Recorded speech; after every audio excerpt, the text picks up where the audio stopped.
प्रद्युम्न सिंह नाम का एक राजा था। उसके पास एक हंस था। राजा उसे मोती चुगाया करता और बहुत लाड़ प्यार से उसका पालन किया करता। वह हंस नित्य प्रति सायंकाल राजा के महल से उड़कर कभी किसी दिशा में और कभी किसी दिशा में थोड़ा चक्कर काट आया करता। एक दिन वह हंस उड़ता हुआ दीवान जी की छत पर जा बैठा। उसकी पुत्रवधू गर्भवती थी। उसने सुन रखा था कि गर्भावस्था में यदि किसी स्त्री को हंस का मांस खाने को मिल जाए तो उसकी होने वाली संतान अत्यंत मेधावी, तेजस्वी और भाग्यशाली होती है। अनायास ही छत पर हंस आया देखकर उसके मुंह में पानी भर आया। उसने हंस को पकड़ लिया और रसोई घर में ले जाकर उसे पकाकर खा गई। इस बात का पता न उसने अपनी सास को लगने दिया, न ससुर को और न पति को ही, क्योंकि उसे भय था कि अगर राजा को इस बात का सुराग लग गया तो बड़ा अनिष्ट हो जाएगा। उधर जब रात होने पर हंस राजमहल में नहीं पहुंचा तो राजा रानी को बहुत चिंता हुई। उनका मन आकुल व्याकुल हो गया। चारों ओर उसकी खोज में आदमी दौड़ाए गए, लेकिन हंस कहीं हो तब मिले न। राजा ने अड़ोस पड़ोस के शहरों कस्बों में भी सूचना कराई कि अगर कोई हंस का पता लगा सके तो राज्य की ओर से उसे बहुत बड़ा पुरस्कार दिया जाएगा। 10-20 दिन निकल गए, कुछ भी पता नहीं लग सका। चूंकि वह हंस राजा और रानी को बहुत प्रिय था, अतः वे उदास रहने लगे। एक दिन एक कुटनी राजा के पास आए और बोली कि वह हंस का पता लगा सकती है, लेकिन उसे थोड़ा सा समय चाहिए। राजा ने कहा, मेरे राज्य के पंडित ज्योतिषी, हाकिम हुकाम और मेरे इतने सारे गुप्तचरों में कोई भी पता नहीं लगा सका, तुम कैसे पता लगा सकोगी? कुटनी ने कहा, मुझे अपनी योग्यता पर विश्वास है। अगर अन्नदाता का हुक्म हो तो एक बार आकाश के तारे भी तोड़कर ले आऊं। आप मुझे थोड़ा सा समय दीजिए और आवश्यक धन दे दीजिए। उसे वापस ला सकूं या नहीं, लेकिन मैं आपको विश्वास दिलाती हूँ कि उसका अता पता अवश्य ले आऊंगी। राजा ने स्वीकार कर लिया और कुटनी अपने उद्देश्य की सिद्धि के लिए चल पड़ी। सबसे पहले कुटनी ने ये पता लगाया कि शहर के धनिक घरों में कौन कौन स्त्री गर्भवती हैं। उसे पता था कि गर्भावस्था में किसी स्त्री को यदि हंस का मांस मिल जाए तो वह बिना खाए नहीं रहेगी। साथ ही यह भी जानती थी कि साधारण घर की कोई स्त्री राजा का हंस पकड़ने का साहस नहीं कर सकती।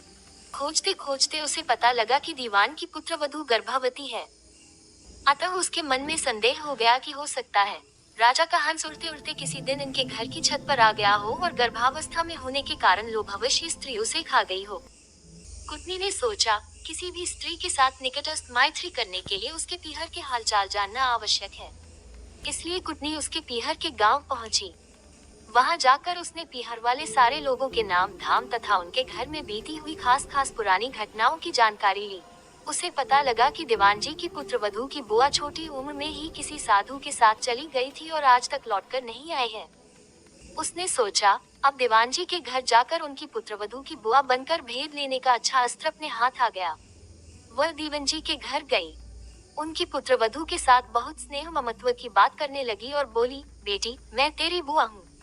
हम दोनों आज पहली बार मिली हैं। तुम जानती ही हो कि मैं तो बहुत पहले घर छोड़कर एक साधु के साथ चली गई थी। हाल ही में घर लौटकर आई और भाई से मिली तो उसने बताया कि तुम यहाँ ब्याही गई हो और तुम्हारे ससुर राज्य के दीवान हैं।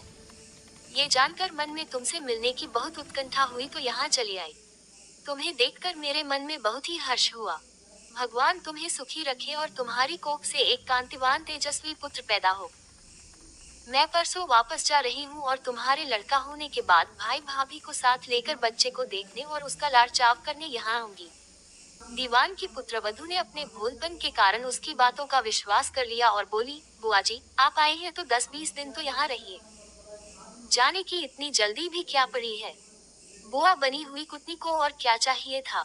उसने वहाँ रहना स्वीकार कर लिया। थोड़े ही दिनों में बुआ भतीजी खूब हिल मिल गयी। एक दिन बातों ही बातों में बुआजी ने कहा, बेटी, गर्भावस्था में किसी स्त्री को अगर हंस का मांस खाने को मिल जाए तो बहुत अच्छा परिणाम निकलता है। उसके प्रभाव से होने वाली संतान बहुत ही तेजस्वी और कांतिवान होती है। किंतु हंस तो मानसरोवर छोड़कर और कहीं होते नहीं, इसलिए ये काम पार पड़े तो कैसे पड़े। ये सुनकर उसने अपने हंस खाने की बात बुआजी को सहज भाव से बता दी। सुनकर बुआ ने कहा, बेटी, यह अचरज की बात है कि तुम्हारे यहाँ राजा के पास हंस था। तुमने जो कुछ किया वह बहुत अच्छा किया, किंतु तुम्हें किसी के सामने इस घटना का जिक्र नहीं करना चाहिए। मेरे सामने भी नहीं करना था। लेकिन खैर, मुझसे कही हुई बात तो कही जाने वाली नहीं है, इसलिए जिक्र कर दिया तो भी कोई बात नहीं। कुछ दिन और बती गए। तब कुटुकनी ने कहा, बेटी अगर भगवान के सामने तुम हंस खाने की बात स्वीकार कर लो तो हंस की हत्या का पाप तो सिर से उतर ही जाएगा, सुपरिणाम भी द्विगुणित होगा।